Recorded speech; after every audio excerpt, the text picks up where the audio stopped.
Olá, tudo bem? Eu sou o Charles Santos, esse é meu canal no YouTube. Hoje nós estamos de Papo Missionário, é uma parte aqui do canal onde a gente se dedica a entrevistar algumas personalidades, alguns missionários, algumas figuras do cenário missionário brasileiro. Hoje eu tenho o prazer de poder falar com Paulo Feniman, que é diretor executivo da MIAF, Missão para o Interior da África, e também presidente da Associação de Missões Transculturais Brasileiras. Paulo, seja bem-vindo aqui ao canal. Obrigado, Charles. Um prazer estar com você. Hoje nós vamos falar um pouquinho sobre cuidado integral de missionários. O Paulo já milita há mais de 20 anos nessa área. É uma pessoa que também Deus tem me dado o privilégio de poder caminhar junto nos últimos 10 anos, mais ou menos. E eu queria começar, Paulo, te perguntando sobre a sua vocação, como se deu isso, como aconteceu a identificação dessa vocação especificamente para cuidar de missionários, para trabalhar nessa linha, nessa esfera dentro da missão. Uhum. É interessante, Charles, porque é, como todo jovem, né, adolescente, tanto eu quanto a Patrícia, minha esposa, a gente sonhava em servir fora do país e no contexto de povos não alcançados e tudo mais. Agora, do processo em que a gente identificou, vamos dizer assim, um chamado, até o processo realmente de um envolvimento mais direto, isso demorou muito tempo, isso demorou mais de 15 anos, né? E quando a gente começa a se envolver, nós somos desafiados por uma pessoa a ajudarmos na base da missão, começarmos esse processo missionário na base. E eu acho que foi aí, exatamente nesses primeiros anos, que essa vocação mais específica para trabalhar ajudando vocacionados, treinando, orientando, enviando, cuidando, foi amadurecendo, né? Ao ponto da gente entender, assim, primeiro, da gente se sentir muito confortável desenvolvendo esse papel, né? Assim, confortável no sentido de feliz, realizado, entendendo Deus direcionando nessa área. E, em segundo lugar, vendo frutos, né, concretos desse processo. Né? E aí a gente foi, então, entendendo que Deus estava nos direcionando para trabalhar realmente do lado de cá, né? Desse lado de suporte, de ajuda. Isso foi ficando cada vez mais claro. E hoje a gente não tem dúvida disso, que a gente tem um papel e um chamado muito específico para servir missionários que estão na linha de frente, dando a eles o suporte necessário para o trabalho missionário. Paulo, e assim, a sua formação na área de marketing, acho que é a sua primeira formação, e eu queria que você falasse um pouco disso, né? Porque nós, geralmente, missionários, temos que abdicar de uma série de coisas na vida cotidiana Aham. quando identificamos uma vocação, um chamado, para poder se entregar de cabeça à vocação, né? E parece que o seu chamado também teve a ver com isso, né? Você tinha uma empresa e tudo, e esses talentos, dons e habilidades depois foram incorporados também no cuidado missionário. Eu acho que tudo tem muito a ver com o desejo de servir, né? Uhum. Então, quando a gente começou quando eu comecei desenvolvimento da atividade profissional e tudo, na área de comunicação e tudo, eu tinha um desejo muito real de servir a Deus, servir a igreja, servir o movimento missionário de alguma forma. Eu não sabia exatamente como, mas eu sabia que queria fazer isso, né? Então, e aí que tá, a minha entrada no meio missionário começa exatamente usando as habilidades, o talento que Deus me deu e eu fui adquirindo também em termos de conhecimento através da faculdade, através dessa área profissional. Então, quando eu chego para trabalhar, especialmente na MIAF, eu chego para trabalhar na área de comunicação. E aí eu acho que tem a mão de Deus, certamente, porque fazer o que a gente faz em termos de mobilização, em termos de recrutamento de pessoas para o serviço missionário, mobilização da igreja, da participação, tem muito da área de comunicação.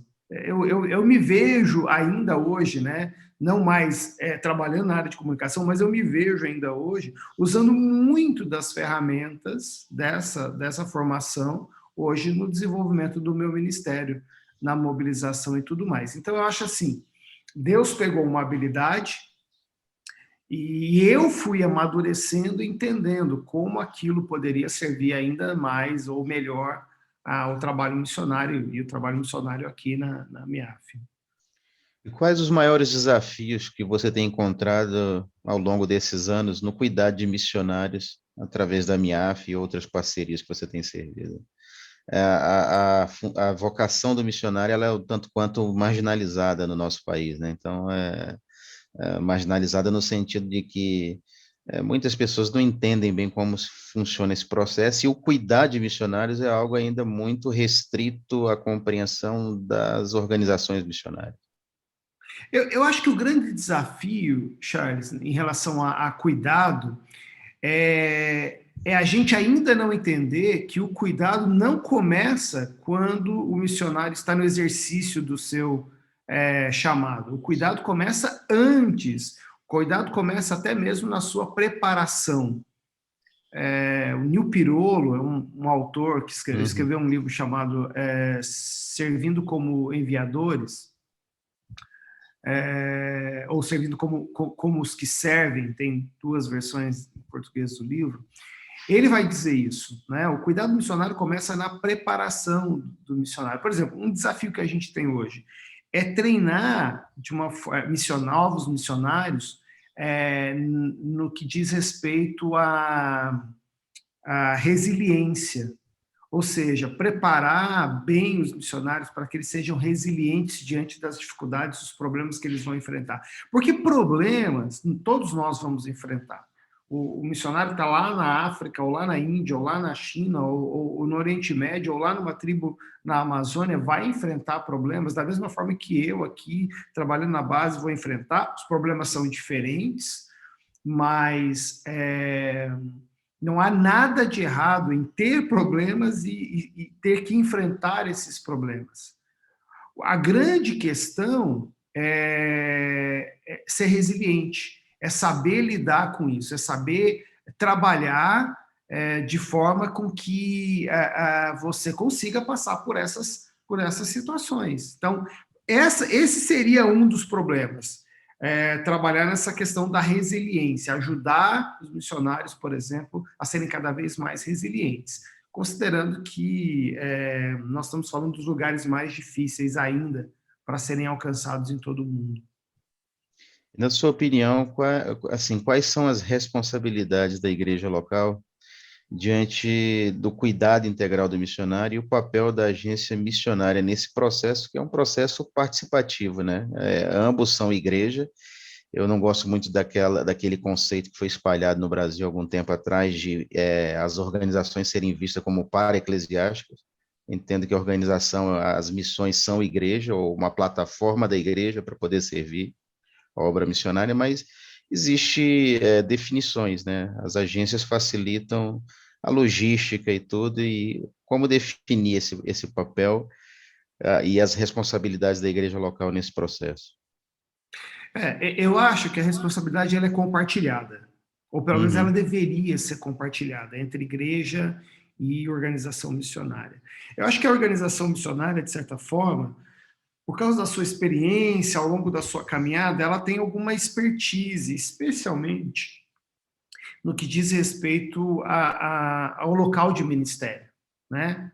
A linha de frente. Então, por exemplo, pega a MIAF, por exemplo. A MIAF acabou aprendendo aí ao longo dos seus 125 anos muita coisa sobre a situação do missionário na África, nos lugares onde ele serve e tudo mais. Então, eu acho que criou-se uma expertise em relação à vida ministerial de um indivíduo, de uma família missionária, quanto ao seu trabalho no campo. Por outro lado, É a igreja que é a casa, né? Vamos dizer assim, é o lar do missionário. Então, ela conhece melhor do que a organização aqueles que estão servindo. Quando uma igreja, né, especialmente uma igreja enviadora, envia esse missionário, é ela que conhece, é ela que acompanha, é ela que tem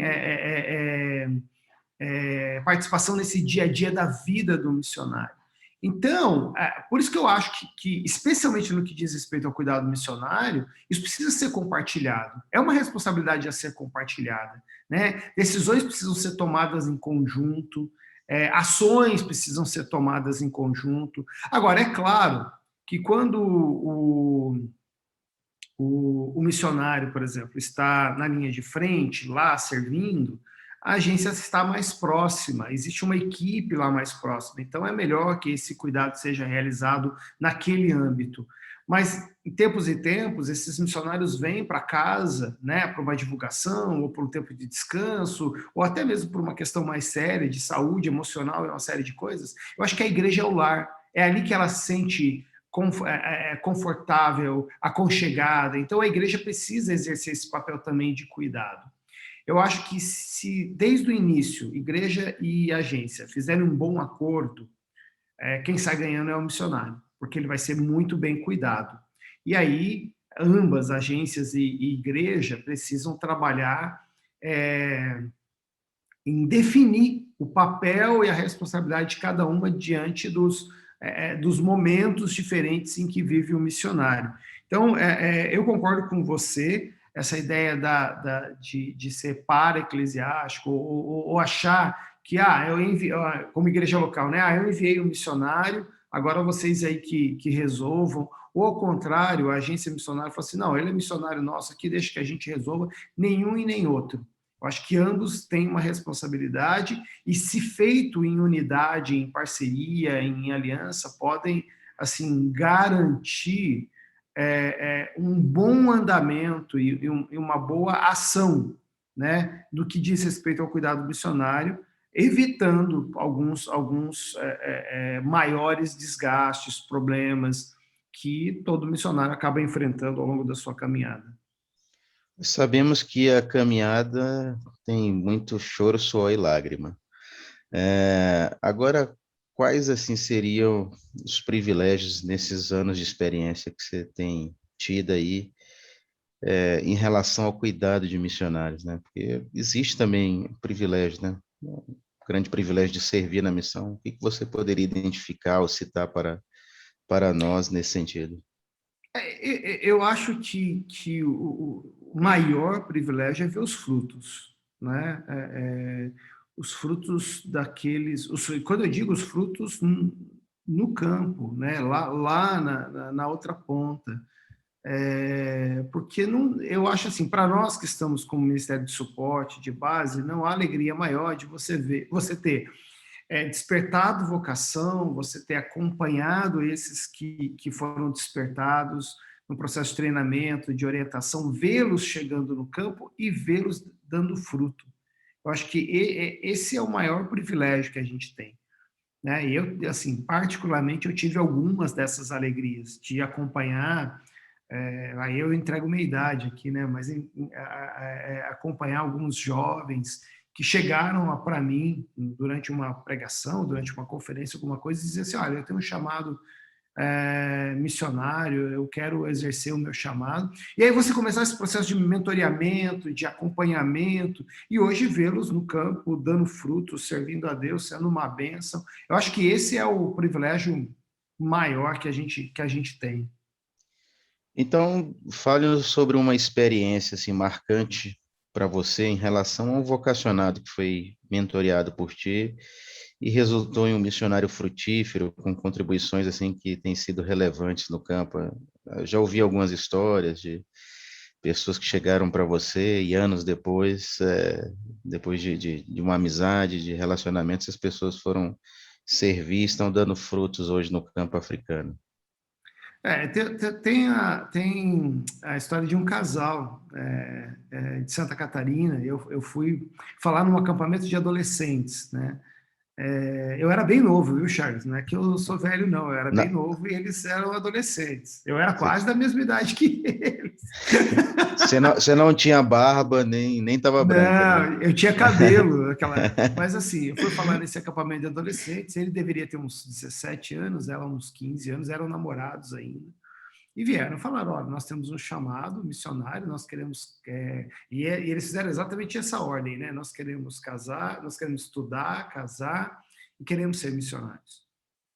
E eu perguntei para ele, né, mas o que você quer fazer? Eu quero fazer medicina. E aí eu falei assim, meu Deus, o que você fala para um adolescente de 17 anos que quer cursar medicina? E o que você faz para manter a chama acesa no coração, né, de um adolescente como esse? E aí, claro, a gente falou, olha, então mantenha o teu foco, mira nisso que você tá querendo e vamos caminhar junto, né? Vamos trilhar esse caminho junto. E é interessante, porque ele entrou na faculdade de medicina, ele ficou 7 anos estudando, nesse meio tempo eles casaram, ela também se formou, e você sempre fica com medo. Assim, uma hora A chama apaga. a vida, né, acaba atropelando, né? Uhum, Especialmente numa área como essa, área de medicina, onde se você tirar sorte grande, por assim dizer, você já pega um baita de um emprego de uhum, cara e tem, né, é uma profissão que remunera bem, ou pelo menos remunera melhor que outras, enfim. uhum. E você sempre fica ali, né? Então, foi o meu papel ali? Monitorar, acompanhar, ligar, conversar, eventualmente estava lá na igreja visitando, conversando, mantendo essa chama acesa. E depois aí de 7, 8 anos, talvez um pouquinho mais, eu tive o privilégio de estar lá no culto de envio deles, de pregar no culto de envio, de os enviá-los, né, através da MIAF.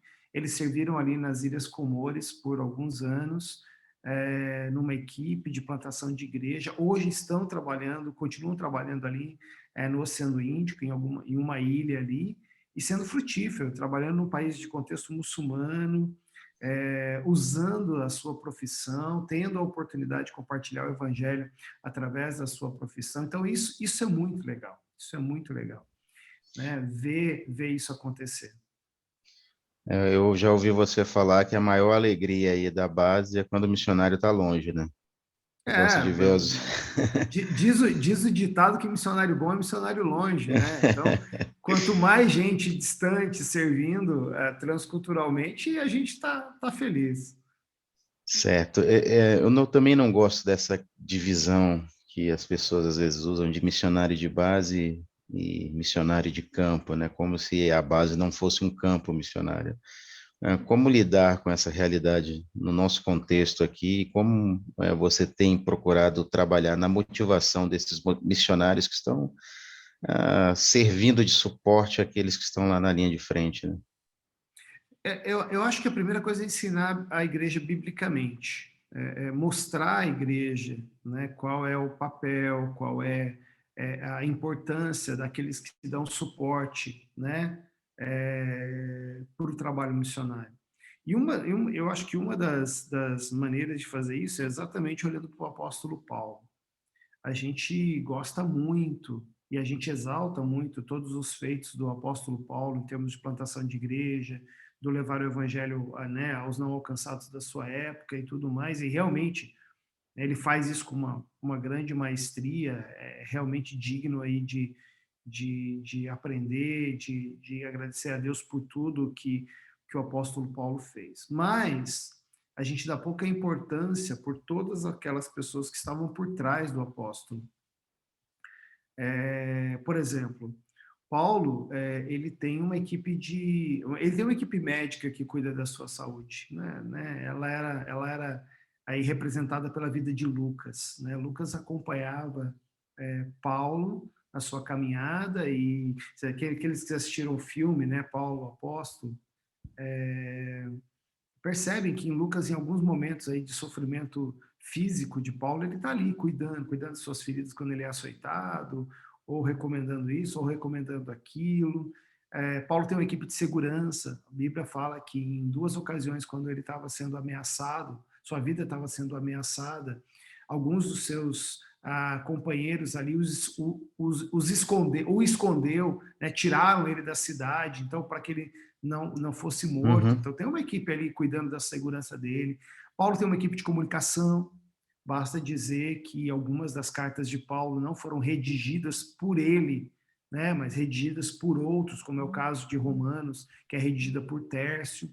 Paulo tem uma equipe de finanças, que faz com que o dinheiro da igreja local chegue até as suas mãos. Paulo, por mais de uma vez, agradece a Epafrodito, que fez com que Uhum. o dinheiro chegasse. Então, você percebe que Paulo está ali na linha de frente, está ali executando seu ministério, mas você tem pessoas por trás ali dando suporte logístico, dando suporte para que todo esse desenvolvimento ministerial aconteça. Então, tem que ensinar. Acho que a gente precisa ser mais bíblico e mostrar à igreja que, para que o trabalho missionário na linha de frente aconteça de forma produtiva, você precisa ter uma boa base, uma equipe de base, cuidando, dando suporte, dando apoio. Acho que das maneiras é ensinar e mostrar biblicamente isso.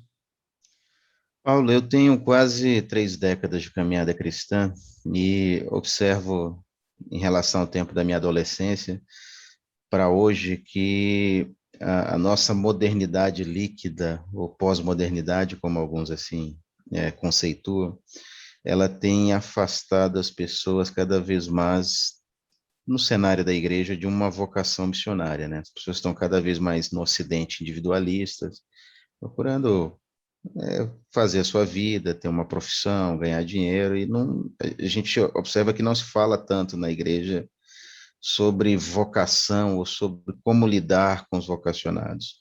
Como o Paulo Fênima enxerga o atual cenário de vocacionados na igreja brasileira e o que pode ser feito de forma prática em relação a isso para mobilizar, encorajar e criar mecanismos, agência, igreja, que ajude a essas pessoas que tenham a chama lá no seu coração a sair de uma ideia teórica para um passo prático. É. Na verdade, eu diria o seguinte, que nós temos muitos vocacionados. Deus continua chamando pessoas de todos os lugares, para todos os lugares, né? O que a gente precisa é uma mentalidade diferente por parte da igreja de receber esses vocacionados e criar um método ou um modelo de acompanhamento já no âmbito da igreja local. Porque, para mim, esse forjar do chamado missionário, da vocação missionária, precisa acontecer no âmbito da igreja local. E aí nós precisamos de pastores e líderes que entendam isso, que entendam esse processo, que entendam essa necessidade de acompanhamento bíblico, emocional, de preparação. E eu acho que esse é o papel da igreja, exatamente esse é o papel da igreja, porque é na igreja local que o vocacionado é forjado, ele é vamos dizer assim, não é preparado, estou tentando achar a palavra aqui, eu acho que é forjado mesmo, essa é a palavra, é ali que ele passa pelo fogo para dar aquela purificação, assim, para saber se realmente é um chamado ou é um psil, se realmente o negócio ali é ponta firme e tudo mais. Então, eu acho que hoje existem programas, existem meios de fazer isso, então o que a gente precisa cada vez mais é fomentar a visão missionária e trazer a realidade missionária para dentro da igreja local, para que a liderança conheça, para que eles tenham acesso a isso, e aí então pastores e líderes fazerem, né, iniciarem essa caminhada com aqueles que se dizem vocacionados. Fazendo isso, obviamente que procurar organizações missionárias que sejam idôneas, que tenham conhecimento, que tenham experiência naquele campo ou naquela ação missionária que aquele vocacionado pretende executar. E aí sim, a partir dessa unidade, dessa parceria entre igreja local e agência, você dá os passos concretos para a chegada no campo. Mas, para mim, a igreja local ainda continua sendo chave nesse processo. Então, a gente precisa desenvolver a visão e Uhum. precisa desenvolver metodologias de acompanhamento de vocacionados. Isso eu acho que Uma, é essencial. uma boa dica é o livro do Chamado ao Campo, né, de um amigo meu aí, junto com Oswaldo Chamado ao Prada. Campo é um livro muito bom porque ajuda ambos, né? Tanto a igreja É, quanto o próprio vocacionado, e fala vocacionado. dessa relação entre vocacionado, igreja local e agência missionária. Legal. Aliás, vem novidade por aí, muito em breve, muito em breve não, mas em breve a Aham. gente provavelmente vai ter aí o curso do Chamado ao Campo em vídeo Legal. aula. Legal. Estamos pensando nisso e trabalhando. Exatamente. Eu acho que isso é um processo que a gente precisa, não é aprender, a gente precisa se aprofundar ainda mais. Essa relação da igreja com a agência vocacionada, esse tripé aí missionário, precisa ser cada vez mais aprofundado. Paulo, você e Patrícia estão com um projeto, uma caminhada de mentoreamento e diálogo com pessoas interessadas em missões, no Telegram. Queria que você falasse um pouco sobre isso e falasse também sobre o projeto MASE, que é uma plataforma aí de suporte, de artigos, cursos, ferramentas que ajudam tanto a igreja local como alguns missionários terem acesso a conteúdo missionário, né? Eu queria que você Uhum. falasse desses dois projetos, eu vou colocar os links na descrição desse vídeo. É. O projeto de mentoria, ele surgiu assim bem, não foi muito intencional, né? A gente começou a conversar, a gente tem feito isso já há muitos anos, conversado com jovens, acompanhado e tudo mais, e a gente começou a perceber uma procura, questionamentos cada vez maiores de jovens e pessoas, não, jovens não, na verdade pessoas de modo geral, sobre tudo isso, sobre chamado, vocação, como fazer, o trabalho missionário e tudo mais. E aí um dia, assim, bem sem muita intencionalidade, eu coloquei lá no meu Instagram, que aliás fica aí, ó, @Paulo Fênima, coloquei lá, falei assim, olha, Bacana. o que vocês acham da gente bater um papo e tal? E aí começou a pipocar gente, falou, não, legal, puxa, eu gostaria e tal, não sei o que, não sei o que. E aí quando a gente viu, a gente tinha 60 pessoas que demonstraram interesse de ter esse bate-papo, né? A gente fala mentoria, parece uma coisa tão assim, né? Mas é um Uhum. bate-papo. A gente se reúne de tempos em tempos para bater papo sobre missões, diferentes assuntos. E aí, para facilitar isso, a gente criou um canal no Telegram, onde a gente troca informações, eu compartilho artigos, algumas coisas e tudo mais. Então, assim, quem tá nos assistindo aí quiser saber mais, entra no meu Instagram, lá tem o link na bio do canal do Telegram, de mentoria missionária, e aí você pode acompanhar e quando a gente tiver o encontro, a gente faz os encontros pelo Zoom, aí as pessoas podem participar sem problema. E a outra coisa que surgiu aí durante a pandemia foi o projeto MASE, que já era um sonho muito grande, de ter um lugar, uma plataforma onde a gente pudesse conectar igreja, missionários, organizações, líderes, todo mundo no mesmo lugar, para que a gente pudesse compartilhar conhecimento, para que a gente pudesse, de alguma forma, oferecer treinamento e informação sobre missões. E a gente conseguiu criar essa plataforma, www.projetomase.org.br, e lá a gente tem compartilhado artigos, muitos autores têm compartilhado artigos, Charles, inclusive, é um deles. A gente tem oferecido alguns cursos, alguns gratuitos, outros pagos, mas cursos que a gente entende que são de interesse para o movimento missionário brasileiro. E está crescendo, a gente está muito feliz de ver a participação. A gente está com 2 cursos agora, um já está no ar, que é um curso de cuidado integral do missionário, promovido pelo SIM, a gente está hospedando na plataforma. A gente vai ter o Intro África agora começando agora no mês de junho, que é um curso mais voltado para quem quer saber sobre o trabalho missionário na África. E outros vêm vindo aí, como Revelando, que a gente está começando a trabalhar, um guia cristão sobre o islamismo, o próprio do Chamado ao Campo, que eu mencionei, é outro que está vindo, e a gente tem um curso gratuito, que é Como Orar por Povos Não Alcançados, e um outro curso gratuito que deve entrar agora em julho também, sobre o cuidado integral do missionário. Então, é uma plataforma aberta, gratuita, né, em termos de conteúdo, alguns cursos, como eu disse, são pagos, outros não, que tá aberta a toda a comunidade missionária. Bom, pessoal, eu queria agradecer ao Paulo Fênima por dedicar o tempo aqui a responder essas perguntas. Eu espero que esse conteúdo possa abençoar vidas. A ideia do canal é essa, de trazer algum conteúdo que contribua com a reflexão sobre aquilo que representa a obra missionária e o movimento missionário no nosso país e além fronteiras. Então, muito obrigado, Paulo, por aceitar o convite, o desafio de estar aqui, por poder servir também a igreja nessa área. Eu acho que a informação precisa chegar, e a ideia do meu canal é ser mais um veículo que alcance pessoas ou que alcance esses contatos. Então, as pessoas podem contribuir com esse canal, clicando aí no sininho de notificação, se inscrevendo no canal, e no decorrer das sextas-feiras a gente sempre tem um papo missionário, tem resenhas, e tem também um giro biográfico sobre personalidades que marcaram a história das missões. Então, muito obrigado e até a próxima sexta-feira. Deus abençoe a todos. Valeu, Charles. Eu que agradeço. Obrigado pela oportunidade.